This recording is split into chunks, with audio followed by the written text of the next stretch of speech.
तुम बोलो। ला इलाहा इल्लल्लाह मुहम्मदुर रसूलुल्लाह। माशाअल्लाह।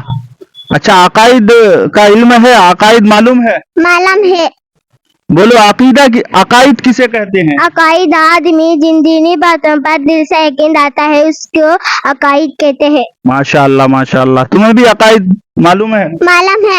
अकाइद आदमी जिन दीनी बातों पर दिल से यकीन रखता है इसलिए अकाइद कहते हैं। माशाअल्लाह माशाअल्लाह। अच्छा, ये बताओ तुम कौन हो? जवाब मुसलमान। सवाल, मुसलमानों के मजहब का नाम क्या है? जवाब इस्लाम। माशाअल्लाह। इस्लाम का कलीमा क्या है? जवाब इस्लाम का कलिमा ला इलाहा इल्लल्लाह मुहम्मदुर रसूलुल्लाह है। माशाअल्लाह। अच्छा, इस्लाम क्या सिखाता है? जवाब इस्लाम ये सिखाता है कि अल्लाह एक है, बंदगी के लायक वही है और हजरत मोहम्मद सल्लल्लाहु अलैहि वसल्लम अल्लाह के बंदे और उसके रसूल है। माशाअल्लाह माशाअल्लाह। इन बच्चों को सपोर्ट करें, शेयर करें, लाइक करें, कमेंट जरूर करें।